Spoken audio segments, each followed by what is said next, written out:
Dear Papa Choy, magandang araw po sa inyong lahat at sa lahat po ng masugid niyong tagapakinig. Ako po si Enad. Hindi ko na po gagamitin ang tunay kong pangalan para na rin sa privacy ng mga taong masasangkot sa kwento ko. Ako po ay 22 years old na at lumaki dito sa Cebu. Isang simpleng binata lang po ako na maagang natutong lumaban sa buhay. Naniniwala po kasi ako sa kasabihan na kapag kapos ka ay kailangan mong matutong dumiskarte. Wala po akong malaking pangarap noon.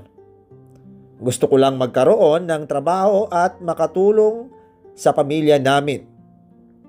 Akala ko trabaho lang ang papasukan ko, pero may mas malaking problema pala akong magagawa na sisira sa buhay naming lahat. Gabing-gabi na noon, Papa Choy, pero ang ingay sa bahay namin na parang palengke. Yung maliit naming sala ay parang naging sabungan dahil sa away ni Mama at Papa. Si Mama ay galit na galit. Si Papa naman ay tahimik lang pero halatang pagod at iritable. Ano na naman to? Wala na naman tayong bigas? Wala na naman tayong ulam? Nagsugal ka na naman? Hindi ko sinasadya. Tumaya lang naman ako kasi akala ko mananalo eh. Anong mananalo? Paulit-ulit na lang. Kada may pera ka, nauubos. Tapos kami, magtitiis na naman sa gutom. Tahimik lang ako na nakaupo sa gilid, hawak yung lumang cellphone ko. Kasi kahit ako ay pagod na rin. Palagi na lang ganon yung nangyayari. Palagi akong nakakarinig ng sigawan, minsan nga ay parang normal na lang sa amin yung ganong eksena. Pero kahit sanay na kami, ay nakakarindi pa rin. Ikaw, Enad, wala ka man lang gagawin? Hindi ka man lang maghahanap ng trabaho? Nakikita mo na nga nagkakaganito tayo eh. Ma, naghahanap naman ako. Kaso mahirap talagang makakuha ng trabaho. Lalo't hindi naman ako nakapagtapos eh. Mahirap? Mas mahirap magutom. Mas mahirap yung wala tayong makain. Anak, gusto mo bang ganito na lang tayo habang buhay? Kita mo naman ang ama mo. Napayuko ako kasi hindi ko alam paano ipapaliwanag na hindi naman ako tamad. Hindi naman ako masaya na ganun yung nangyayari sa amin. Si Papa ay biglang tumayo, akala ko magwawala na naman. Pero dumiretso lang siya sa kusina, kumuha ng baso at uminom ng tubig. Nanginginig pa yung mga kamay niya. Tama na! Pagod na ako sa ingay. Pagod? Kami rin pagod. Pero kami lumalaban. Ikaw, puro sugal. Puro pangako. Puro alak. Wala ka ng pag-asa. Hindi mo ba naiintindihan? Problemado na nga tayo, dadagdagan mo pa ng kakabunganga mo. Aba, ako pa talaga may kasalanan. Kung hindi ka sana nagsusugal, di sana may pangkain tayo ngayon.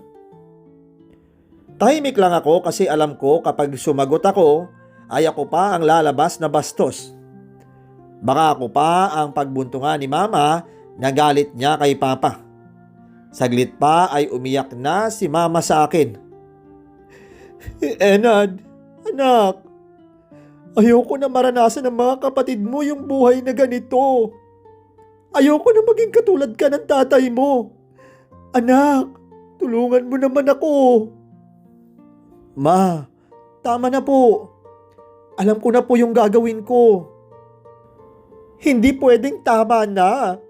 Sagutin mo ko. Ano bang plano mo sa buhay? Tambay ka na lang? Hihintahin mo na lang na may dumating na swerte? Doon ako napatitig sa sahig. Parang gusto ko na lang maglaho. Kasi hindi ko alam kung anong isasagot ko. Hindi ko rin alam paano ipapaliwanag na minsan kahit gusto mong bumangon ay may mga araw na parang wala ka ng lakas. Si Papa ay biglang sumingit. Tama na nga. Huwag mo nang idamay yung bata. Bata? Hindi na yan bata. Kaya siya ganyan kasi wala siyang nakikitang maayos na halimbawa. Gusto din atang magbana sa'yo eh. Parang may humigpit sa dibdib ko. Hindi ko na kinaya kaya tumayo na lang ako at tulad ng iniisip ko. Ako na naman nga ang nakita ni Mama kahit hindi na ako umiimik. Saan ka pupunta? Huwag mo akong layasan, nagsasalita pa ako.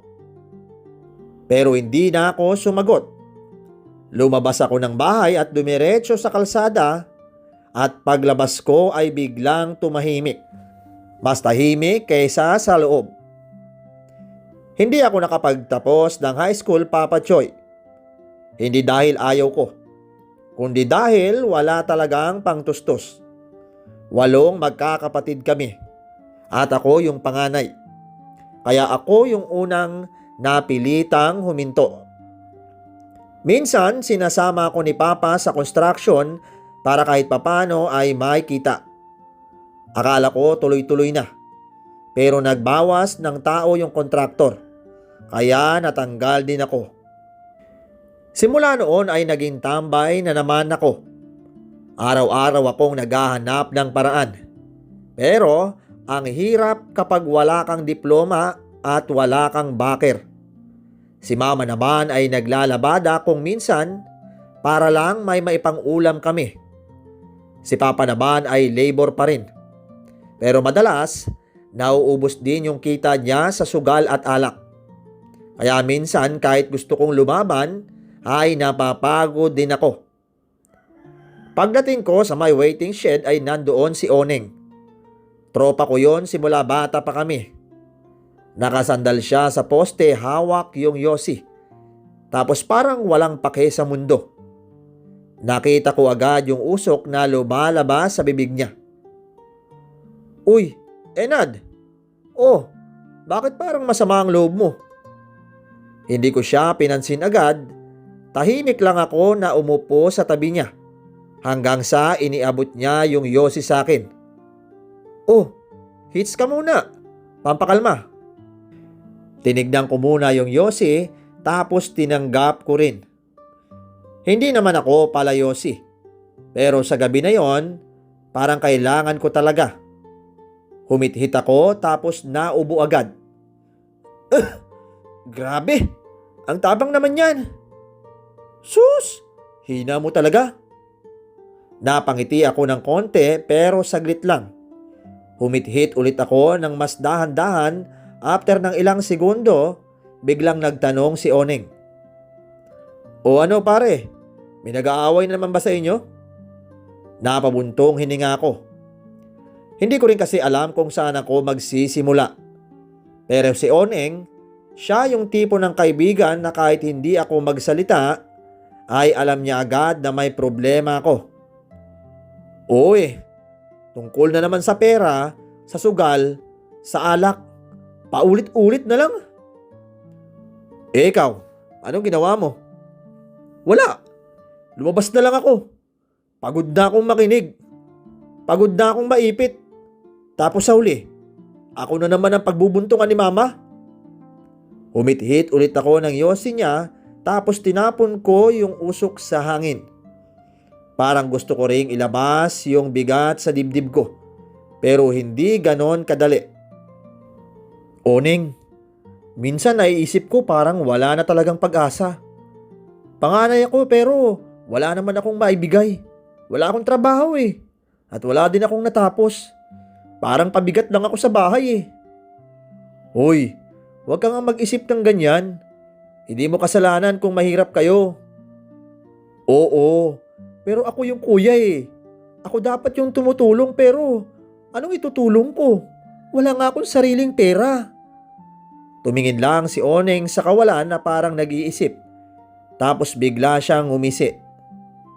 Alam mo, baka ito na yung chance mo. Ha? Anong chance? May bagong clinic daw na magbubukas-bukas. Malapit lang dito. Kanina dumaan ako, may nakapaskil sa pinto. Need raw nila ng boy. Natigilan ako at saglit na nag-isip. Sa klinik? Boy? As in, boyet? Oo, boy. Tagalinis, tagabuhat, utusan. Basta ganun. Sabi sa papel, urgent daw. Seryoso ka? Oo nga. Nakita ko mismo. Ikaw nga agad yung naisip ko eh. Kasi alam kong nangangailangan ka. Buti na lang napatambay ka dito. Di naalala ko. Biglang bumilis ang tibok ng puso ko. Parang may umiilaw sa isip ko. Kahit maliit na trabaho lang yon ay malaking bagay na sa akin. Kahit tagalinis pa yan ay papatusin ko. Basta may pera. Basta may maibigay ako kay mama. Basta may mapatunayan ako. Saan ba banda yun? Sa may kabila, yung dating lumang bahay na ginawang klinik. Malinis na ngayon, bagong pintura. May pangalan pa nga sa tarp kaso di ko masyadong nabasa. Anong oras kaya makapunta bukas? Maaga ka pumunta syempre, para ikaw yung unang ma-interview. Alam mo naman, madaming tambay dito. Baka maunahan ka pa. Huwag mo nang kalimutang magdala ng biodata ha. Tumango ako pero hindi ko mapigilang ngumiti. Sa unang pagkakataon, sa araw na yon ay parang may konting pag-asa. Salamat Oning ha. Huwag kang magdrama, basta bukas, ayusin mong sarili mo para magmukha kang tao. Napatawa naman ako ng mahina. Tinapik ko siya sa balikat, yung yosi niya ay naubos na. At yung bigat sa dibdib ko kahit papano ay gumaan. At kahit hindi ko pa alam kung anong klaseng klinik yun o sino ang magiging amo ko. Basta ang alam ko lang ay baka yun na yung unang hakbang para makaalis sa pagiging tambay. Kinabukasan ay maaga akong gumising. Hindi na ako naghintay ng tanghali. Kasi sabi ni Oneng, unahan daw doon. Kahit puyat ako dahil sa away sa bahay ay pinilit ko pa rin bumangon. Naligo ako, nagsuklay, tapos sinuot ko yung pinakamaayos kong damit. Isang polo na medyo luma pero planchado. Pagdating ko sa klinik ay napahinto ako. Totoo nga, bago yung pintura, may tarp sa harap at mukhang malinis. Hindi siya yung tipikal na klinik na maliit lang. Medyo sosyal na parang pang may kaya yung may-ari. Huminga ako ng malalim bago pumasok. Pagpasok ko ay ang lamig ng aircon tapos ang tahimik. May amoy ng gamot at alcohol. Yung receptionist ay ngumiti sa akin. Sir, may appointment po ba kayo? Ma'am, mag-a-apply po sana ako ng boy. Okay, sandali po. Umupo ako sa upuan, hawak yung folder na may biodata ko. Kinakabahan ako, yung tipong pawis yung kamay ko kahit malamig sa loob. After ng ilang minuto ay lumabas yung isang babae mula sa pintuan sa gilid. Naka-white coat siya, naka-heels at maayos ang buhok. Maputi, maganda, tsaka klase yung dating. Pero halata rin na hindi na siya bata. Siguro nasa 40 plus. Parang edad na ng nanay ko.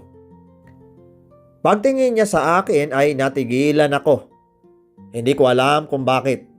Pero parang ang lakas ng dating niya. Inabot ko sa kanya yung biodata ko tapos nagsimula na siyang magtanong. Ikaw si Enad? Opo, Dok. Ako si Doktora Stella. Halika, dito tayo. Sumunod ako agad. Pumasok kami sa office niya. Ang linis sobra. Mabango at halatang may pera yung may-ari. Parang ibang mundo kumpara sa bahay namin. Umupo siya sa swivel chair niya tapos tinignan yung biodata ko. So, Enad, 22 ka na pala. And hindi nakatapos ng high school? Opo, Dok. Pasensya na po. Bakit ka hindi nakatapos? Dahan-dahan akong huminga. Wala po kasing pampaaral. Marami po kami magkakapatid. Ako po ang panganay. Tahimik siya habang binabasa yung papel. Pero napansin ko yung tingin niya sa akin. Hindi yung normal na tingin ng employer. Parang pinag-aaralan niya ako. Parang may ibang ibig sabihin. Pero hindi ko na lang pinansin dahil doktora siya. Baka ganun lang talaga tumingin pag nag-i-interview. Tapos bigla siyang nagtanong, "Kaya mo ba yung mga mabibigat na trabaho?" "Ay, kaya po. Sanay po ako kasi sa construction po ako dati." "Magbubuhat ka dito, maglilinis, mag-aasikaso ng gamit. Minsan may pasyente na kailangan alalayan. Kaya mo yon?" "Opo, Dok. Kahit ano po, basta may trabaho lang." Napangiti siya ng kaunti. Pero yung ngiti niya ay hindi ko ma-explain. Parang may halong amusement. Parang may gusto siyang patunayan sa sarili niya. Tumayo siya at lumapit sa akin. Tumigil siya sa harap ko. Tapos tumingin siya sa mata ko. Hindi siya umiiwas. "Mukha kang matinong tao, Enad." Hindi ako nakasagot. Kasi parang biglang uminit yung paligid kahit naka-aircon. Bumalik siya sa upuan niya tapos diretsong nagsalita. "Sige, tanggap ka na." "Ho? Talaga po, doktora? Kailan po ko pwedeng magsimula?" "Oo, pwede ka na magsimula ngayon. Kailangan ko ng tao. At mukhang kaya mo naman." Parang hindi ako makapaniwala ng araw na yon. Ganun kabilis. Wala man lang ibang interview at wala man lang test. "Salamat po, doktora. Salamat talaga." May isang kondisyon. Kinabahan ako. "Ano po yun?" "Stay in ka dito. Dito ka titira. Mas convenient kasi pag may kailangan ako sa clinic." Pumayag ako kasi sa totoo lang mas natuwa pa ako. Kasi kung stay in, malayo ako sa gulo sa bahay. Malayo ako sa sigawan at malayo ako sa problema. "Opo, doktora. Okay po sa akin yun." "Good. Start ka na ngayon. May papakita ko sa iyo yung assistant ko." Tumangulang ako. Habang palabas ako ng office niya ay hindi ko maiwasang mapatingin ulit kay Doktora Estela. Maganda siya, oo. Pero hindi siya yung tipo na iniisip ko dapat lapitan. Pero sa tingin niya kanina ay parang may kakaiba. At hindi ko alam kung bakit. Pero sa loob-loob ko, pakiramdam ko ay hindi lang trabaho ang papasukin ko doon. Sa mga unang araw ay maayos naman ang lahat. Trabaho lang talaga ang nasa isip ko. Linis dito, buhat doon at mag-asikaso ng gamit sa klinik. Tahimik, walang sigawan, walang gulo at para kong nakahinga ulit. Pero habang tumatagal ay napapansin ko na iba na si Doktora Estela kung tumingin. Minsan, bigla na lang siyang lalapit sa akin kahit wala namang kailangan. Yung mga simpleng utos niya parang may halong lambing. Tapos kapag magkasabay kami sa pantry ay masyado siyang malapit. Yung tipong kahit hindi mo gustong isipin ay mapapaisip ka. Hanggang sa isang araw ay nagkataon na kami lang dalawa sa klinik. Tahimik yung paligid at walang tao. Pero nandun pa rin kami. Tapos bigla niyang pinaalis yung receptionist niya ng mas maaga. "Sige na, umuwi ka na. Ako nang bahala dito." Pagkaalis nun ay siya mismo yung nag-lock ng pinto. Tapos hinarap niya yung close sign. Doon na ako kinabahan. Hindi na siya nagsalita ng matagal. Lumapit lang siya, sobrang lapit. Amoy ko yung pabango niya, yung titig niya. Parang hindi na siya doktora. Parang babae na matagal nang uhaw sa atensyon. At sa totoo lang ay hindi ko na rin napigilan ang sarili ko. Hindi ako yung unang lumapit. Pero siya yung unang nag-umpisa. Siya yung maharot. Siya yung parang may gustong patunayan. At doon na nagsimula yung lihim namin. Simula noon ay halos araw-araw na pagkatapos ng clinic hours. Isasara niya yung pinto, pauuwiin ng maaga yung receptionist at kami na lang ang maiiwan sa loob. At ako, hindi ko rin maitatanggi na na-enjoy ko. Kasi iba yung dating ni Doktora Estela. Mapanganib pero nakaka-addict.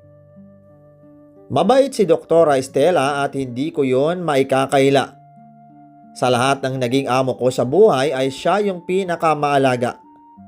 Minsan siya pa mismo ang nagsasabi sa akin na kung may magkasakit sa pamilya ko, dalhin ko raw sa klinik niya at siya na ang bahala. Libre na daw lahat, gamot man o check-up. Kaya kahit papano ay gumagaan yung bigat sa dibdib ko. Hindi lang siya basta doktora, parang naging takbuhan ko na rin siya. Hindi rin siya madamot, kahit hindi para araw ng sahod ay binibigyan niya na ako ng pera. Minsan nga sobra pa, kaya mas lalo kong napapamahal sa kanya. Kahit alam kong mali yung ginagawa namin. Pero isang araw ay may dumating, yung anak niyang babae, si Kath. Pagpasok pa lang niya sa klinik ay parang biglang nag-iba yung mundo ko. Maganda siya, fresh, maputi. At higit sa lahat, halos kaedad ko lang. Naka-crop top siya, naka-jeans. Tapos yung dating niya, ang bilis makaagaw ng atensyon. Bigla siyang nagpakilala sa akin. So, ikaw pala yung boy ni mama? Ako pala si Kat, anak niya. Ngumiti siya pero yung tingin niya hindi normal. Parang may something. At doon nagsimula yung gulo sa utak ko. Kinagabihan habang nasa kwarto ako ay bigla kong nakareceive ng message sa messenger. Hindi ko kilala yung account sa una. Pero nung binuksan ko, si Kat pala. Hi Enad, gising ka pa? Napatigil ako at kinabahan. Hindi ko alam paano niya nakuha ang messenger ko. Pero sa totoo lang ay hindi ko na rin masyadong inisip. Kasi maganda siya. At iba yung kilig na nararamdaman ko. Yung tipong hindi ko naramdaman kay Doktora Estela. Simula noon ay madalas na kaming magka-chat. Minsan simpleng kumustahan, minsan biruan at minsan late night talks na parang may halong landi. Hanggang sa hindi ko na malayan na napapalapit na rin ako sa anak niya. At doon ko na naramdaman na masisira talaga ako sa dalawang babae. Sa mag-ina pa. Nagpatuloy yung nangyayari sa amin ni Doktora Estela at parang naging normal na lang. Paggabi, pagsarado na ang klinik ay oras na namin. Maingat kami at walang nakakaalam. Pero kasabay noon ay tuloy rin yung pag-uusap namin ni Kat. Araw-araw kaming magkausap. Minsan simpleng kumustahan, minsan kulitan at minsan may halong lambing. Hanggang sa hindi ko na namamalayan ay nahanap-hanap ko na rin siya. Iba kasi si Kat. Mas bata, mas magaan kasama at mas nakakakilig. Isang araw ay biglang nagpaalam si Doktora Estela na may importante raw na lakad siya. Kasama niya si Kat nung araw na yon at siya muna ang magbabantay ng klinik. Kat, ikaw muna dito ha. Nursing naman ang course mo. Kaya mo na yan basta minor cases lang ang i-assist mo ha. Sure ma, kaya ko to. Doon ako kinabahan. Kasi alam kong delikado.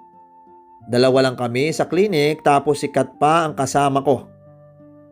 Noong una, normal lang na may ilang pasyente na nagpapacheck ng BP at ako ang nag-a-assist sa pagkuha ng gamit. Pero habang tumatagal, pakiramdam ko ay hindi na trabaho yung nasa isip namin pareho. Lagi ko siyang nahuhuling nakatingin sa akin. Tapos kapag magkalapit kami ay hindi siya lumalayo. Parang sinasadya niya. Hanggang sa bandang hapon ay dumami na yung kaba sa dibdib ko.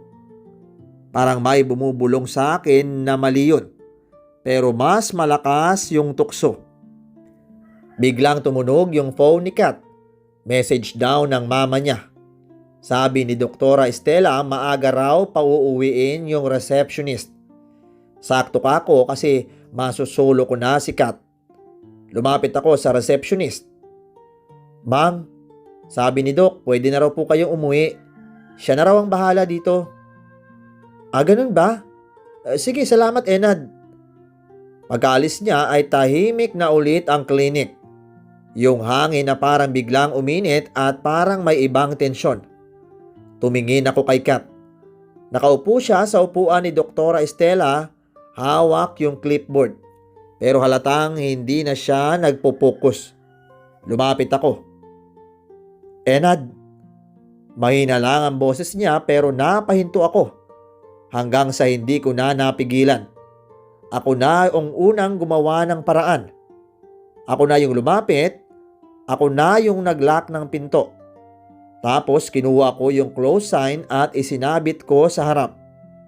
Paglingon ko ay nakatingin lang siya sa akin. Walang pagtutol at walang pag-iwas. At doon sa mismong klinik, sa mismong lugar kung saan dapat gumagaling ang tao, ay may nangyari sa amin ni Kat na hindi dapat. Sa mesa mismo ni Doktora Estela ay doon namin ginawa ang kasalanang hindi na namin mababawi. At sa pagkakataong yun, alam kong tuluyan na akong lumubog. Hindi na yon simpleng trabaho. Hindi na rin yung simpleng fling. Yun na yung simula ng pagkasira naming lahat. Sa gitna ng kapusukan namin ni Kat ay wala na akong ibang naririnig kundi yung mabilis naming paghinga. Parang wala ng mundo. Kami lang talagang dalawa. Pero biglang kumalabog yung pinto. Bumukas yung pinto ng opisina ni Doktora Estela at nanlamig ang buong katawan ko. Paglingon ko ay siya mismo yung bumungad sa akin. Si Doktora Estela. Nakaayos siya, hawak yung bag niya na parang kakauwi lang galing sa lakad. Pero yung mga mata niya ay diretsyong nakatutok sa amin. Kitang-kita niya ang lahat at wala nang dapat itago. Hindi ko alam kung sisigaw ba siya o sasampalin kami. Pero hindi. Tahimik lang siya. Kalmado at parang wala siyang nakita. Si Kat ay biglang napaupo at nanginginig. Halos hindi makatingin sa mama niya. Ako naman ay nanliit.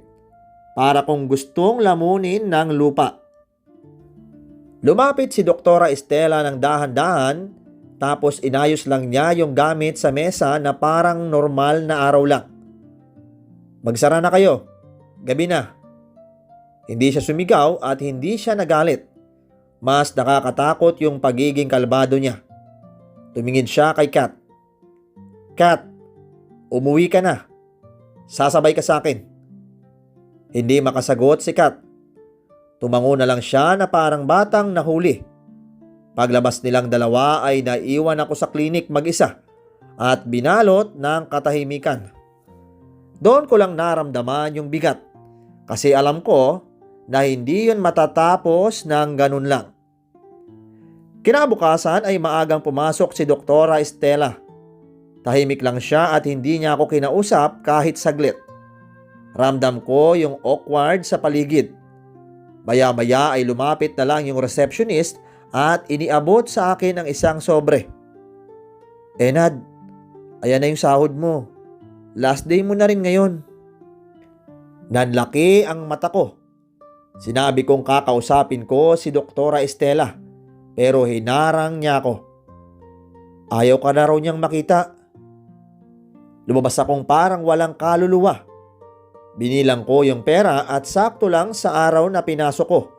Walang sobra at walang kulang. Parang ganun lang kadali akong sinipa sa klinik niya. Umuwi ako sa bahay at bumalik sa dati. Pero binigay ko yung pera kay mama kaya kahit saglit ay naging tahimik. Sinubukan kong kontakin si Kat pero nakablock na rin ako. At simula noon, wala na akong naging balita sa mag-ina. Dahil sarado na rin yung clinic at for sale na. Sa ngayon, boy na lang ulit ako sa palengke. Mahirap pa rin at hanggang ngayon ay pinagsisisihan ko yung chance na sinira ko. Maraming salamat po Papa Choy sa pakikinig. Kung minsan, akala natin blessings yung isang opportunity. Pero kapag mali ang ginawa natin ay nagiging kaparusahan din. Dapat marunong tayong magpigil at rumispeto. Kasi isang pagkakamali ay buong buhay na ang maapektuhan.